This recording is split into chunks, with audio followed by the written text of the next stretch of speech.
ನಮಸ್ಕಾರ. ಪರಿವರ್ತನೆ ತರಗತಿ 8ನೇ ತರಗತಿ, ವಿಷಯ ಕನ್ನಡ, ಭಾಗ 3, ಪಾಠ 6. ಮಕ್ಕಳೇ, ಪಾಠದ ಹೆಸರು ಪರಿವರ್ತನೆ. ಮಕ್ಕಳೇ, ನಾವು ಹಿಂದಿನ ತರಗತಿಯಲ್ಲಿ ಗಣಕಲ್ ಶಿವಯ್ಯ ತಾತನು ಕಳ್ಳರಿಗೆ ಕೇಳ್ತಾನೆ, ನೀವು ಅರ್ಧ ತಾಸು ನನ್ನ ಸಂಗೀತವನ್ನು ಕೇಳಬೇಕು. ಅದಕ್ಕೆ ಕಳ್ಳರು, ಆಗಲಿ ತಾತ, ಖಂಡಿತವಾಗಿಯೂ ಕುಳಿತು ಕೇಳುತ್ತೇವೆ. ಆದ್ದರಿಂದ ನಾವೇನು ಕಳಕೊಳ್ಳುವುದು ಇಲ್ಲವಲ್ಲ ಎಂದು ಹೇಳ್ತಾರೆ. ಜೊತೆಗೆ ಅಲ್ಲೇ ಪಕ್ಕದಲ್ಲಿದ್ದಂತಹ ಒಂದು ಮರದ ಕೆಳಗೆ ಅವರು ಕುಳಿತುಕೊಂಡರು. ಅಲ್ಲೇ ಪಕ್ಕದಲ್ಲಿದ್ದಂತಹ ಜುಳು ಜುಳು ಹರಿಯುತ್ತಿರುವ ನೀರಿನ ಶಬ್ದ ಅವರಿಗೆ ಕೇಳಿಸುತ್ತಿತ್ತು. ಆಗ ಗಣಕಲ್ ಶಿವಯ್ಯ ತಾತನು ತನ್ನ ಪಿಟೀಲನ್ನು ತೆಗೆದುಕೊಂಡು ಅದನ್ನು ಬಾರಿಸುತ್ತಾ ಮಧುರವಾದ ಕಂಠದಿಂದ ಹಾಡತೊಡಗಿದನು. ಹಾಡಿದಾಗ ಎಲ್ಲರೂ ಅವರ ಸಂಗೀತ ನಾದಕ್ಕೆ ಮನಸ್ಸೋತು ಮೈಮರೆತರು. ಅರ್ಧ ತಾಸೇನು 1 ತಾಸಾದರೂ ಆ ಕಳ್ಳರಿಗೆ ಎಚ್ಚರ ಆಗಲಿಲ್ಲ. ತಕ್ಷಣ ಎಚ್ಚೆತ್ತು ತಮ್ಮಲ್ಲಿರುವಂತಹ ಹಣವನ್ನು ತಾತನ ಮುಂದೆ ಇಟ್ಟು ಅವರ ಪಾದಕ್ಕೆ ನಮಸ್ಕಾರ ಮಾಡಿ ಹೇಳ್ತಾರೆ, ತಾತ, ನಿಮ್ಮ ಹಣವು ನಮಗೆ ಬೇಡ, ನಿಮ್ಮ ಆಶೀರ್ವಾದ ಅಷ್ಟೇ ಸಾಕು ಎಂದು ಹೇಳಿ ಕಳ್ಳರು ಅಲ್ಲಿಂದ ಹೊರಡಲು ಹೋಗ್ತಾರೆ. ಅಲ್ಲಿಯ ತನಕ ಹಿಂದಿನ ತರಗತಿಯಲ್ಲಿ ಆಗಿತ್ತು ಅಲ್ವಾ ಮಕ್ಕಳೇ? ಈಗ ಮುಂದಿನ ಭಾಗವನ್ನು ನೋಡೋಣ. ಆಗ ತಾತನು ಅವರನ್ನು ತಡೆದು, ಅಯ್ಯ ದಯಾಳುಗಳೇ, ನಿಮ್ಮ ಹಣವು ನನಗೆ ಬೇಕಿಲ್ಲ. ನಿಮ್ಮ ಹಣದ ಜೊತೆಗೆ ನನ್ನ ಹಣವನ್ನೂ ಕೊಡುತ್ತೇನೆ. ಆಗ ಅವರು ಏನಲ್ಲಿಂದ ಹೋಗಬೇಕು ಅಂದಾಗ ಅವರನ್ನು ನಿಲ್ಲಿಸಿ, ನಿಲ್ಲಿ ಅಂತ ನಿಲ್ಲಿಸಿ, ಆಗ ಶಿವಯ್ಯ ತಾತನು ಕಳ್ಳರಿಗೆ ಹೇಳ್ತಾನೆ, ಅಯ್ಯ ದಯಾಳುಗಳೇ, ದಯಾಳು ಅಂತೇಳಿದ್ರೆ ಅವರ ದುಡ್ಡನ್ನು ಇವರಿಗೆ ಕೊಟ್ಟಿದ್ರಲ್ಲ, ಆದ್ದರಿಂದ ಆ ಪದವನ್ನು ಬಳಸ್ತಾರೆ.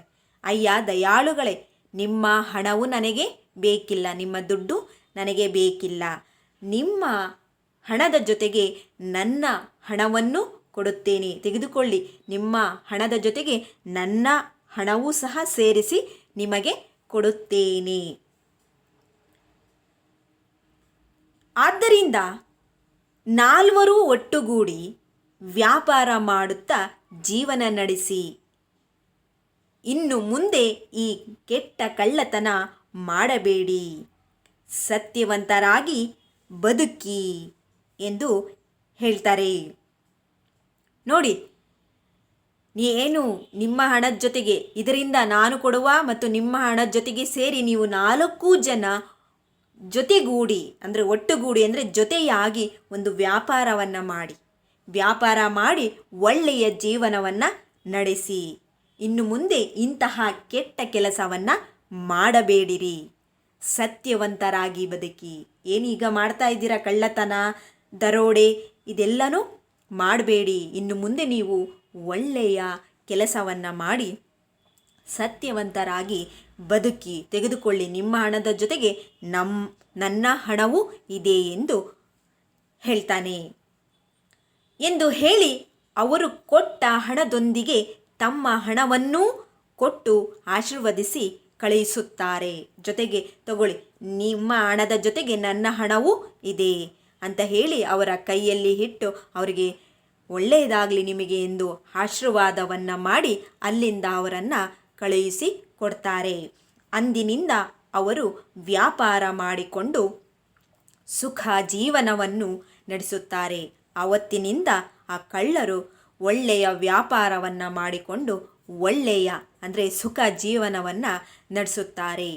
ಹೀಗೆ ನನ್ನ ತಾತನು ಸಂಗೀತದ ಮೂಲಕ ಕಳ್ಳರ ಮನವನ್ನು ಪರಿವರ್ತನೆಗೊಳಿಸಿ ಅವರನ್ನು ಸನ್ಮಾರ್ಗಕ್ಕೆ ತರುತ್ತಾನೆ. ನೋಡಿ, ಹೀಗೆ ಕವಿ ಲೇಖಕ ಹೀಗೆ ಹೇಳ್ತಾ ಇದ್ದಾರೆ. ಹೀಗೆ ಆ ಕಳ್ಳರ ಮನಸ್ಸನ್ನು ನಮ್ಮ ತಾತನ ಸಂಗೀತದ ಮೂಲಕ ಪರಿವರ್ತನೆ ಅಂದರೆ ಬದಲಾವಣೆಯನ್ನು ಮಾಡಿ ಅವರನ್ನು ಒಳ್ಳೆಯ ಮಾರ್ಗದಲ್ಲಿ ನಡೆಯುವಂತೆ ತೋರಿಸಿ ಕೊಡ್ತಾನೆ.